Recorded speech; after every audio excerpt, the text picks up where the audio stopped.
The night before our wedding, Ethan held his childhood sweetheart in his arms and asked me for one night of freedom. He said that after tonight, he would remain loyal to our marriage until the end of his life. I looked at him for a long while and then nodded in agreement.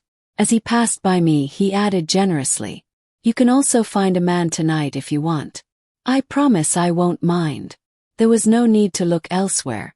I walked straight over to his closest friend, looked deeply into his beautiful eyes and said, "Let's sleep together tonight." If Ethan had his childhood sweetheart, didn't I have a first love too? The private room was full of people, his close friends, my bridesmaids and girlfriends. After a few rounds of drinks, everyone was getting tipsy. Suddenly, Ethan wrapped his arm around his childhood friend, Lily, and said, "Lily, you see, childhood sweethearts really can't compete with someone who appears out of nowhere. Isn't that right? I'm being snatched away by Rachel Lewis, the one who just came into my life. I'm getting married tomorrow, don't you feel a bit of regret?" Lily's face instantly turned bitter, her eyes on the verge of tears. "Even if I regret it, what difference does it make? You're the one who fell in love with her later on." Ethan stared at the glimmering tears in Lily's eyes with a face full of pity. "How about we make up for that regret tonight?" Lily looked up and asked how. Then Ethan slowly turned to look at me and shouted, "Honey, we'll be husband and wife tomorrow. I swear I'll be faithful to our marriage until the day I die, and I'll never betray you. But tonight, the last night before our wedding, why don't we do something thrilling? Let's each have one night of freedom." The room burst into loud cheers and laughter, but when they saw the cold expression on my face, the room fell into dead silence. Ethan's intentions were painfully clear. He wanted to sleep with the girl he had flirted with throughout his youth. Just one night, to make up for the fact that they had loved each other, but never crossed that final line. He was certain I wouldn't outright reject him, and afterward, as long as he coaxed me sweetly, I wouldn't make a fuss. He was so confident because even though he had pursued me passionately at the beginning, in terms of social standing, it was obvious I had married far above my league. He thought I wasn't just infatuated with him as a person, but also deeply unwilling to give up his wealthy family background. After all, as the daughter of two ordinary factory workers, how could I possibly marry into a powerful family like his? Meeting him was already a stroke of incredible luck. And he wasn't wrong. I had experienced what it was like to be noticed by a rich young man, and then targeted by his powerful family, but it hadn't happened with him. My girlfriends tugged at my sleeve and whispered, "Rachel, don't be stupid. You can't agree to this." I looked at Ethan for a long time and finally saw the determination in his eyes, the kind that said he would get what he wanted no matter what. In the end, I nodded and said calmly, "All right, I agree." Laughter and applause exploded once again. The tense silence in the room instantly dissolved. "Sister-in-law, you're so generous.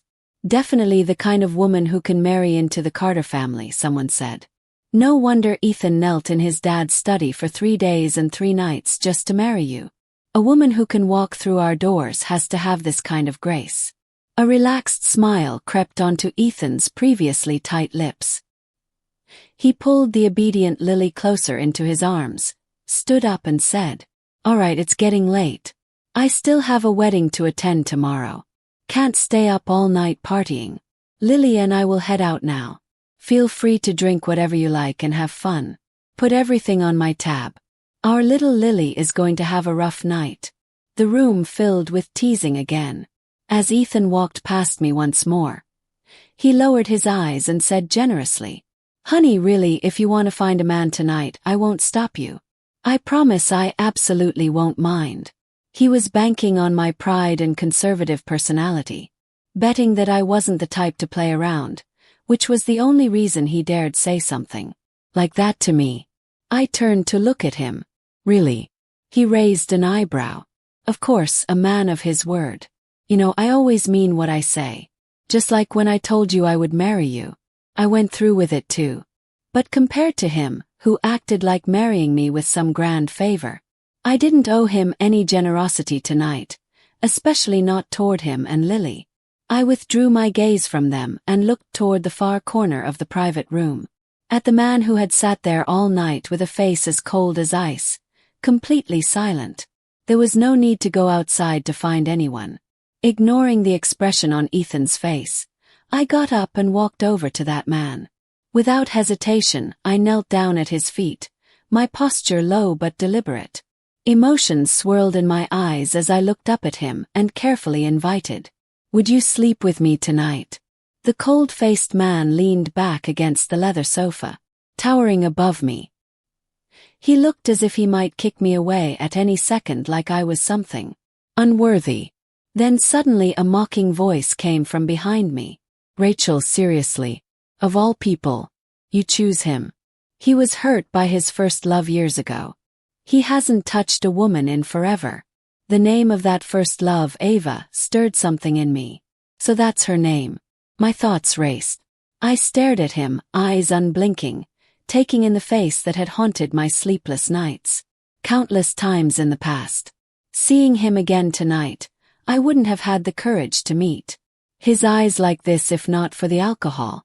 My fingers dug into my palm, nails piercing my skin. Honestly, I wasn't sure how he would react to me now until the cold tip of a leather shoe lifted my chin.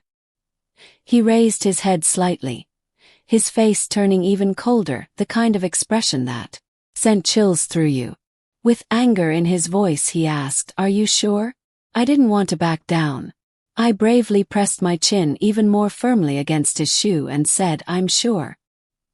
He stood up abruptly from the sofa. Most people in the room probably thought I had pushed him too far and was about to be thrown aside.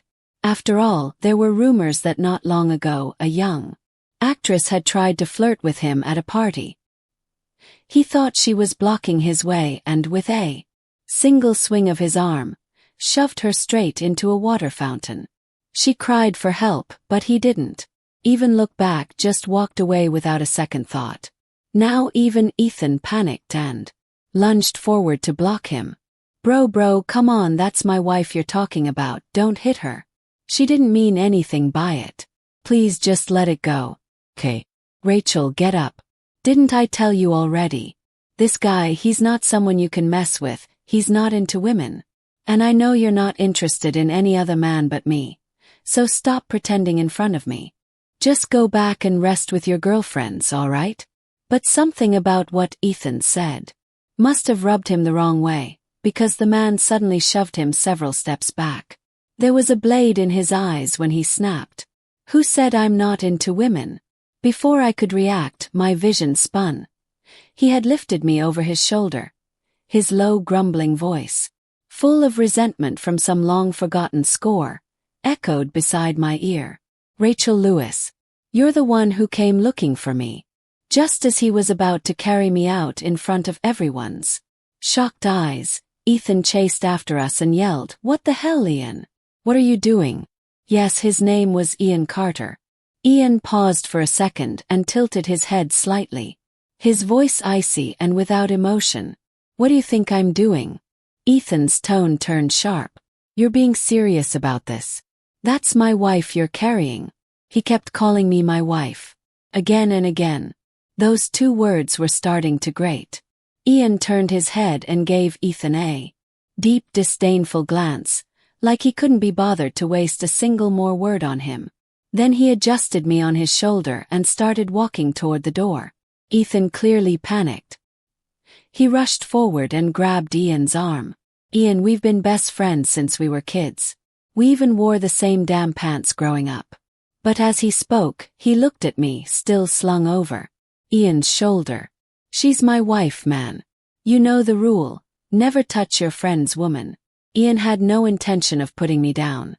Instead, he flung Ethan's arm away and shoved him hard toward Lily, who'd been chasing after us and happened to be right by the door. The timing was perfect. He pushed Ethan directly into her, pinning her against the wall. Their faces almost touched. With a chill in his voice, Ian said, "Then you better remember that rule. A good night like this is where mind your own business." I was already a little dizzy from drinking and now slung over Ian's back. My head spun even more.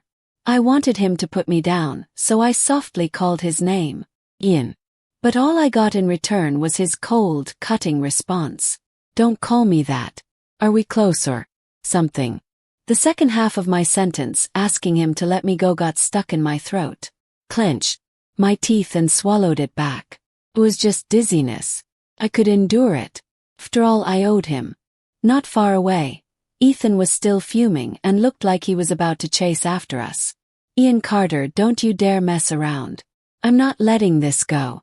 But before he could move, some of his friends quickly pulled him back. Come on, Ethan, one said. You know how strong Ian's gotten since he returned from overseas. Don't start something with him. Remember that South Sea project a while back? You gave such a low quote, and he didn't say a word. Out of respect for your friendship. He's definitely holding some grudges.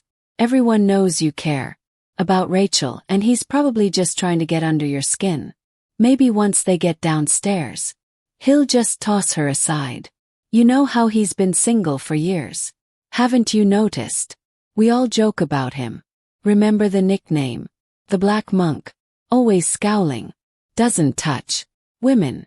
Runs from anything female. You were the one who started calling him that. Someone else added. He still hung up on that wild cat of a first love who dumped him. There's no way he'd actually touch your wife. Ethan didn't follow us after that. Ian and I had already walked far enough away. As we were getting into the elevator, I heard my two gorgeous bridesmaids mock Ethan from behind in sarcastic tones. What, can't handle it now? One sneered. Wasn't he the one who said they'd each have one night of freedom? A gentleman never goes back on his word. Remember, you can go find a man, I won't mind. Well, looks like Rachel's a free woman tonight. In the VIP parking area on the first floor, Ian really did toss me right into the passenger seat of his private car. His black Pagani sped off into the dark night. We arrived at a high-end, stylish villa, somewhere I had never been, didn't recognize at all. The moment we walked in, he yanked off my coat, gripped the back of my neck roughly, and slammed his angry, vengeful kiss down on my lips. I gasped and tried to push him away. Ian. But he only held me tighter, pinning me against the wall until I couldn't move an inch. His tone was laced with fury. Didn't you say you wanted to sleep with me? Why are you backing away now? Had no response. I could only plead softly. Please be gentle. The next second he threw me onto the bed. He clearly had no intention of being gentle. Clothes were flung to the floor piece by piece. He was rough, completely unrestrained, without the slightest hint of tenderness, until he suddenly froze. It wasn't until he discovered I was still a virgin that he stopped. The rage and bitterness on his handsome but cold face finally softened a little. You haven't slept with Ethan? Yes. After being apart for so many years, how was I supposed to explain this situation to him? My teeth dug into my lips and I forced out a vague answer. We didn't have time. We were supposed to get married tomorrow, yet we hadn't even slept together. In today's world, who would believe that? Who could manage that? But of course I had my reasons. The truth was Ethan and I had never really dated. We skipped that step entirely and went straight to engagement. That didn't mean he wasn't serious about marrying me, or that I didn't want to build a life with him. I genuinely wanted to make things work and walk with him through the rest of our. But after tonight it felt like everything was about to change. Ian's thick brows furrowed. He stared at me for a long time, clearly finding the whole thing unbelievable. If Ethan and I had never even been intimate, then what he was seeing now had to be real. I had never been with another man. The coldness in Ian's beautiful eyes slowly faded, replaced by a hint of red. Like the long suppressed sorrow and deep affection he had kept buried, were finally daring to peek through just a little, just enough for me to see. Last. He sighed and let down his guard, wrapping me into his arms.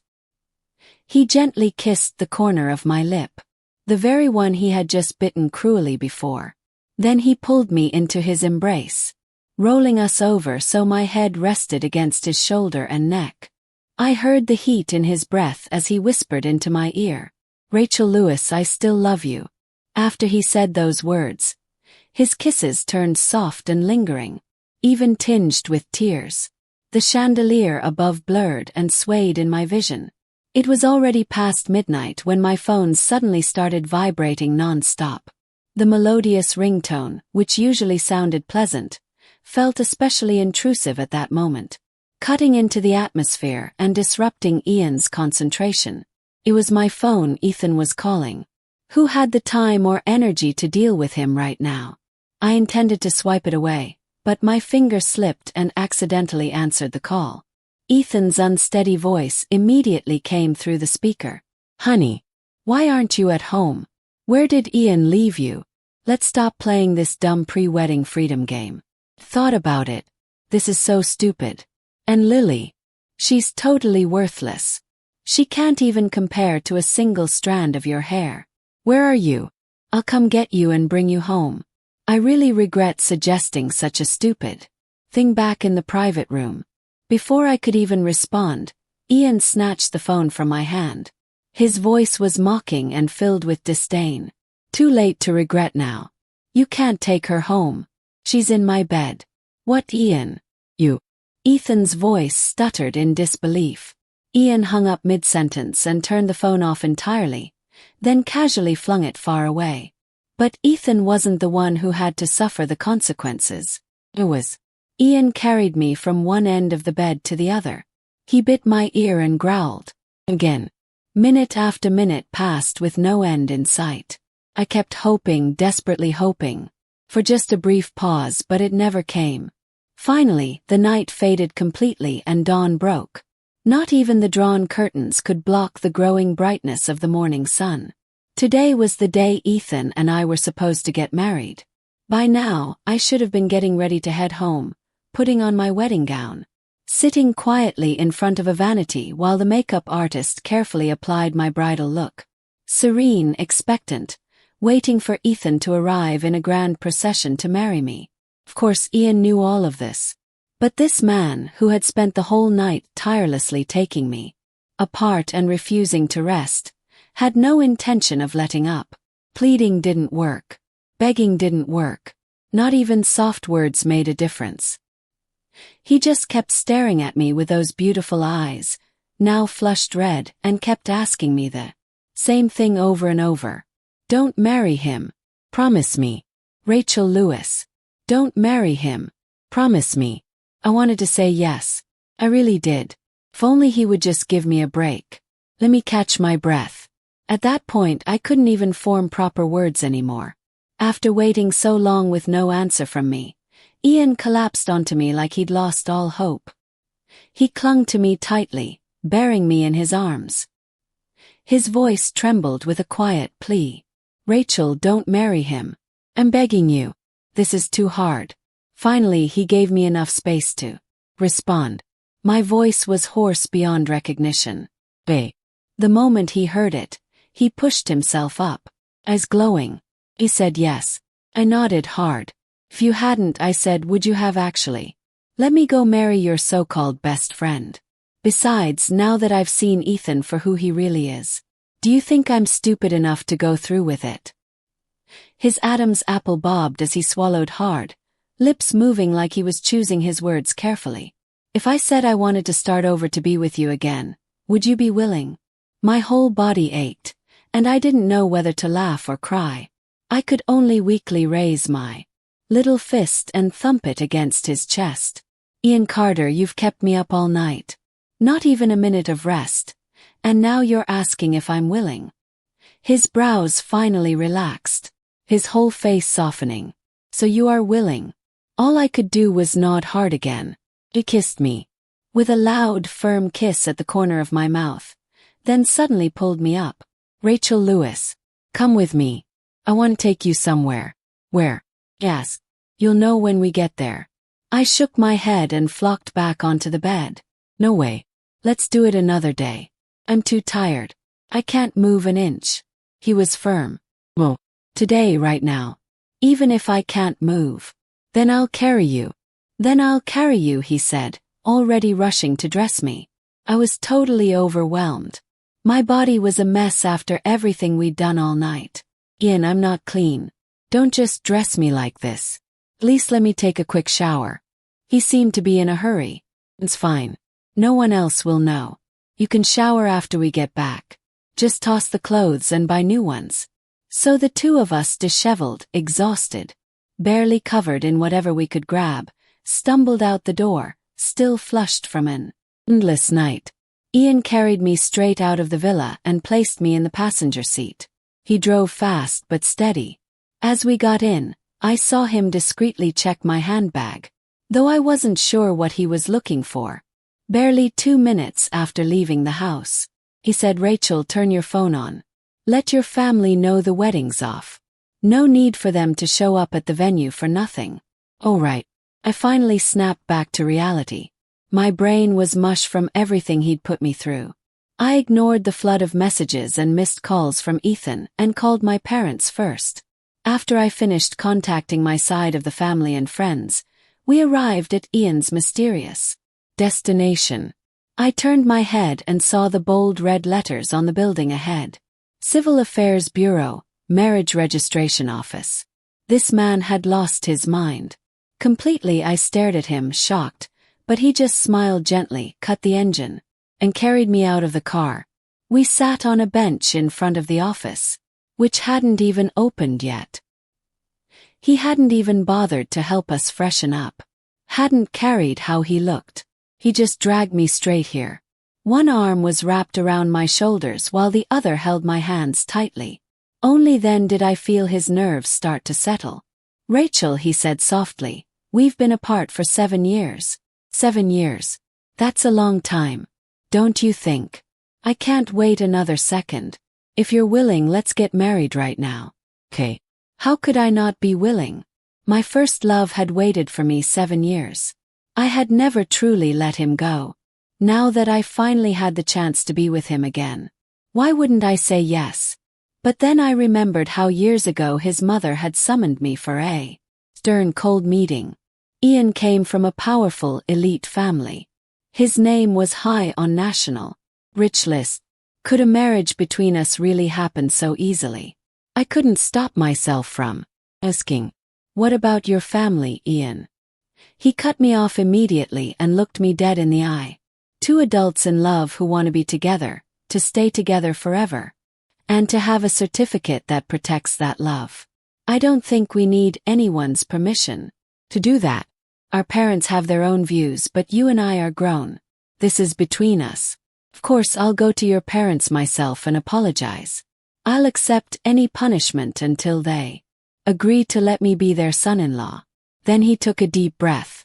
But as for my family, Rachel, it was difficult in the past, and it's still difficult now. His eyes lit up with something fierce. I'll only say this once. If you dare run away again like you did 7 years ago, if you leave me behind again, I swear you're dead to me. I quickly leaned into his chest to calm him down. I'm not running. I won't back out again.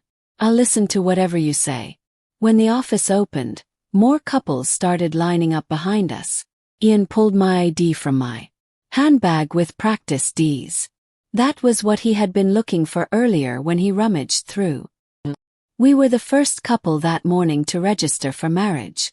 Neither of us had slept all night, and we both had dark circles under our eyes. We should have looked exhausted. But in that tiny red background photo on the marriage certificate, we were both grinning like absolute fools. Anyone could tell we were getting married by choice, enthusiastically so. The official stamped the corner of our photo with a big, bold seal of approval. We each received a little red booklet. My hands were shaking when I held mine, so were his. We were married. I married my first love.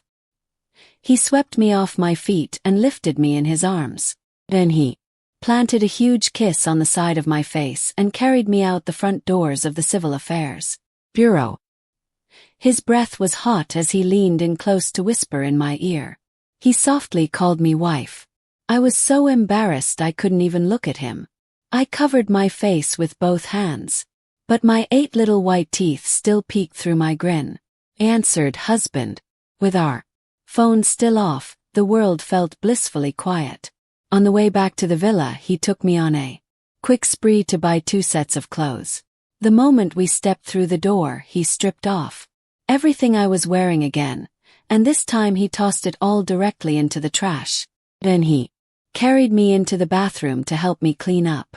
After our playful bath, I changed into the new pajamas we just bought and lay back on the soft, bouncy sofa, watching him from across the room, as he cooked a very late breakfast for me in the kitchen.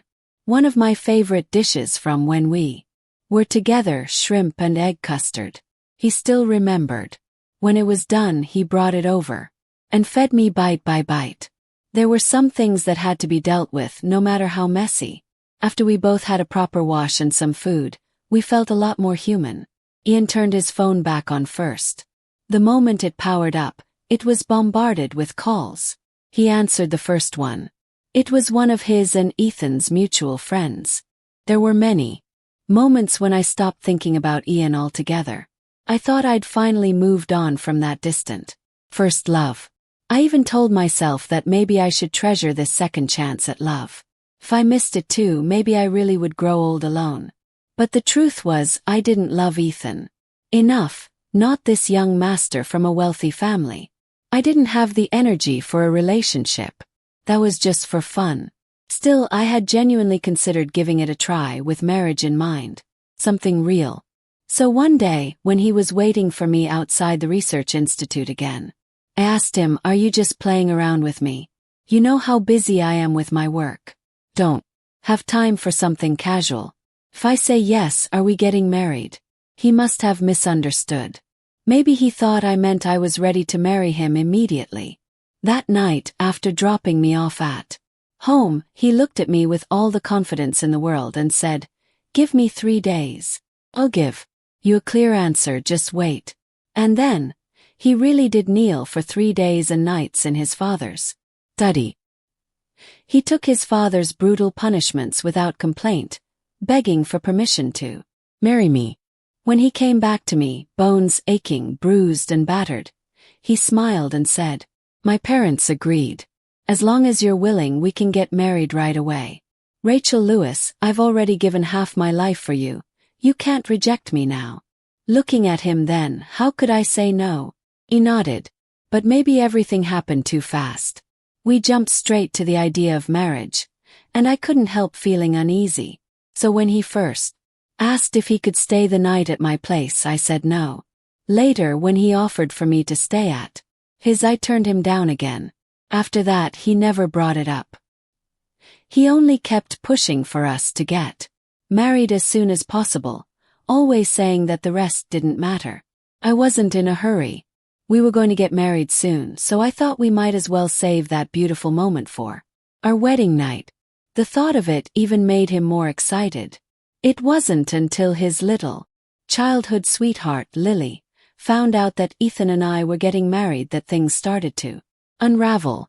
She came to me, causing a scene, and only then did I realize they had actually been dating. Before, Ethan had already been involved with her, and only after he broke things off did he come chasing after me. But I didn't think it was a big deal. He fell in love with me, stopped loving Lily, ended things with her, and then came to pursue me. That order made sense. So I didn't really hold it against him, even though Lily kept showing up in front of him whenever she had the chance. So when did things start to feel wrong? Probably after he met my parents. After both of our families met formally to discuss our marriage. My parents are just ordinary workers. They don't have much education and haven't seen much of the world compared to a family like Ethan's with assets in the hundreds of millions. They seemed out of place. Awkward in conversation. Calloused hands, too shy to even extend for a handshake with the in-laws.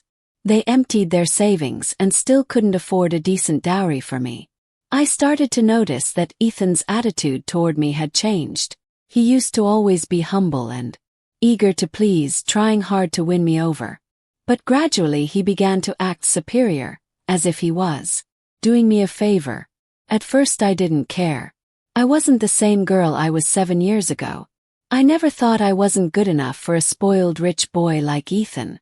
As long as he genuinely loved me and was faithful to our relationship, I didn't mind that he had nothing to do but spend money, who said everyone needs to hustle to survive.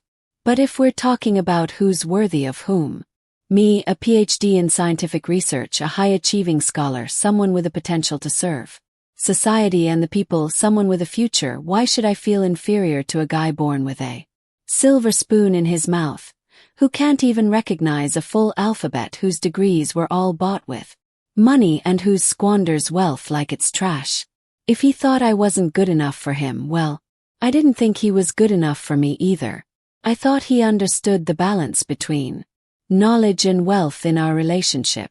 But after he saw how ordinary my family was, he really began to think that I was the one who had hit the jackpot, like I should feel lucky to be with him, like I should lower myself and cling to him, trying to please him just to keep him around. Then he started flirting with Lily again, clearly not having cut things off completely. And with Ian's return, my heart did waver. I hadn't even had time to confront Ethan about it before the wedding day arrived. On the night before our wedding, his actions, his words, they made me see him for what he really was. He didn't deserve me. He never did. And it gave me the courage to turn back, to try and reclaim that distant first love that had never truly left the softest part of my heart. Watching Ethan cry and throw a tantrum on the floor like a child, Ian didn't even seem surprised.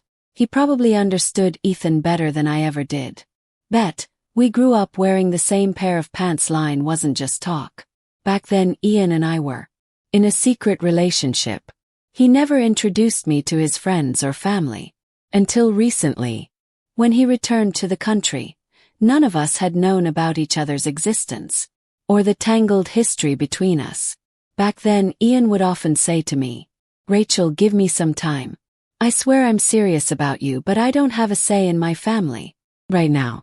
Just wait for me a little longer, okay?" I always nodded and said okay. I believed him. He wasn't a great diver, but he risked his life multiple times diving into deep waters just to find 108 rare pearls for me, because that was my birth date. He used those pearls to create a luxurious and stunning jewelry set and presented it to me as a birthday gift. He was someone worth believing in with all my heart. I knew his family was well off. I assumed he came from a somewhat privileged background, but I had no idea just how wealthy, how powerful they really were. Until one day I was walking down the street.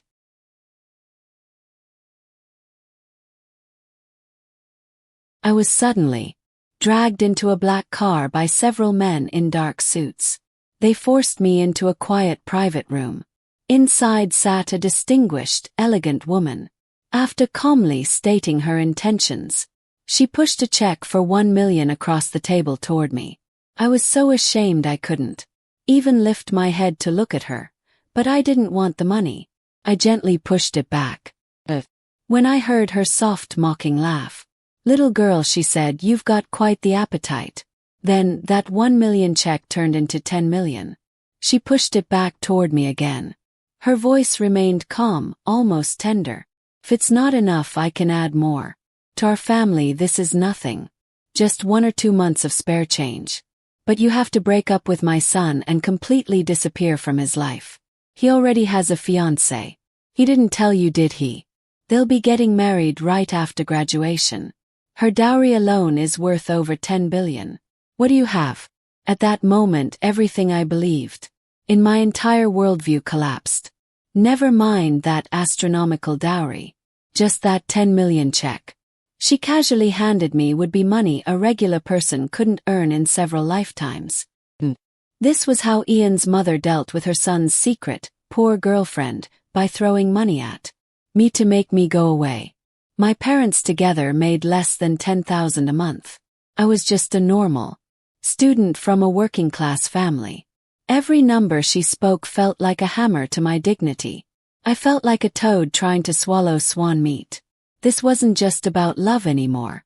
The truth was I wasn't worthy of him. We were worlds apart like heaven and earth. And people need self-awareness. I fled, agreed to everything she demanded.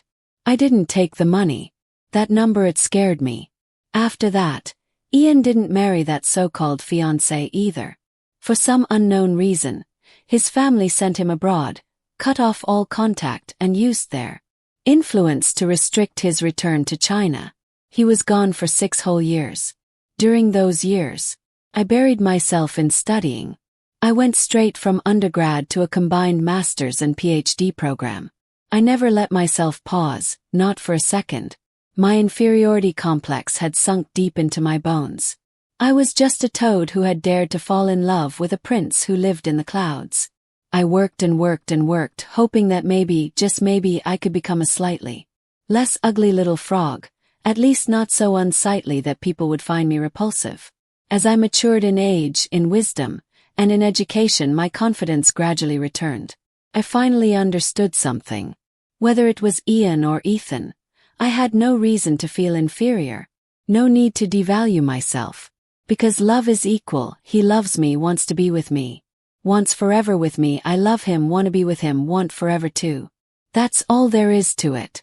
If any obstacles arise along the way, we face them together. That's the truest and best way to handle. Ian rolled up his sleeves and kicked Ethan twice in the backside. You went through all that trouble to chase after her. Why didn't you cherish her?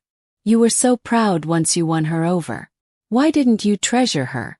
You were getting married, and on the night before your wedding, you still wanted to fool around with your ex.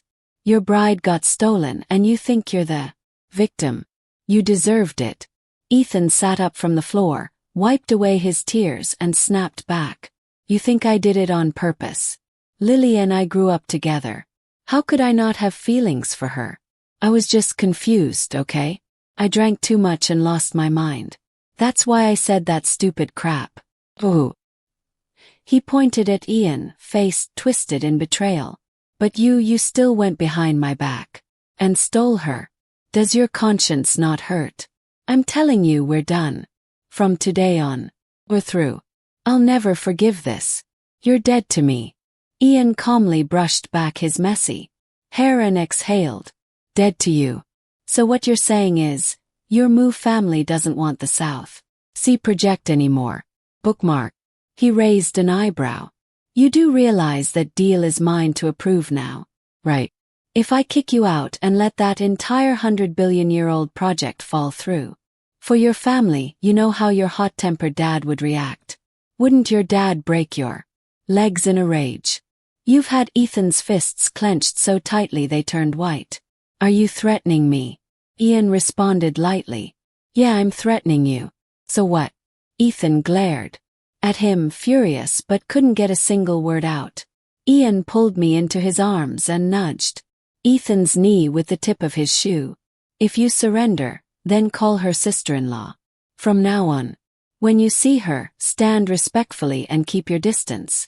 Ethan's eyes were bloodshot. He stared at Ian for a whole minute before finally letting out a roar, clutching his head with both hands and sobbing loudly again. Should I try to comfort him?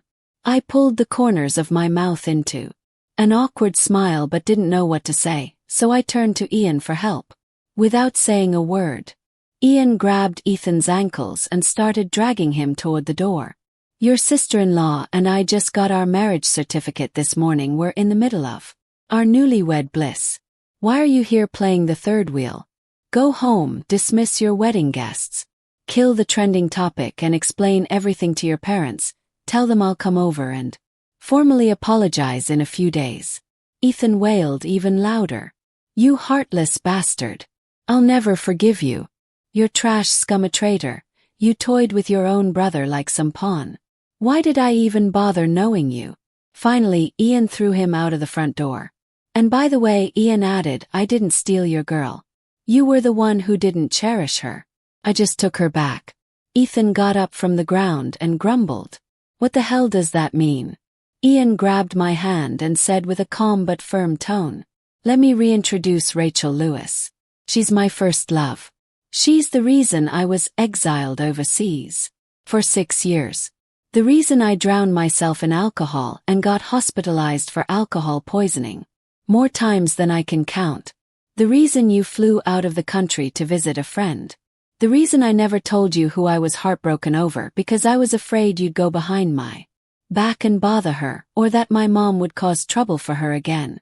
He turned to Ethan, voice heavy with emotion. Rachel Lewis is the only woman I've ever loved in this life. And now she's my wife. So you'd better bury every little feeling you still have for her. Don't even think about it. You know what kind of person I am. One wrong move and I could wipe out the entire new family from the South Sea Project. I don't want to go that far. Not to the family of the guy I grew up with, but don't push me. 5 years later, our daughter, little Honey, turned 2. Her birthday party was held at an ancestral estate. Before the banquet began, Ian's grandmother was lovingly cradling her in her arms, placing a diamond-studded crown worth 200 million yuan on her little head. Our little princess was born to live a blessed life. Happy birthday, Grandma's precious little Honey. Grandma loves you. Little Honey wrapped her arms around her grandmother's neck. Thank you, Grandma. I love you too. But then, as her eyes drifted past Honey, Grandma's smile faded. She saw Ian crouching down not far away, gently helping me adjust my socks and shoes. She sighed faintly, then pulled out a deed and handed it to Honey. Lately I've been feeling dizzy every time I'm near water. I don't know why it's annoying that overseas estate I've had under my name for years, over half of it is surrounded by water. I don't want it anymore. She gave a small huff. But your daddy loves swimming and diving. And our golden little grandson, he probably loves it too. With that, she shoved the deed into Honey's hands. Go give this to your mom. Tell her to take your baby brother and go enjoy it. That estate, with its prime location and massive grounds, was worth nearly 20 billion yuan when it was purchased. It was the most valuable dowry her grandmother had brought into the marriage. Honey tilted her head in confusion. Where's my baby brother? Seeing my mother-in-law continue her cold, dismissive performance, Ian and I exchanged a helpless glance. He pulled Honey into his arms, tapped her little nose, then guided her small hand to rest gently on my belly. Right here. Maybe it was because I didn't accept that 10 million yuan check from Ian's mother all those years ago that she saw me in a new light. Or maybe it was because I was no longer the same person I had been. I'd become a key researcher at a national institute, and by the 2nd year of our marriage, I had already made significant contributions to society. In the end, Ian's parents weren't as opposed to our marriage as I once feared. Things were slowly, steadily moving toward peace and a happy family. This is the end of my story. Subscribe to not miss more videos like this. And remember, history is a chance to become a better person, and see you soon.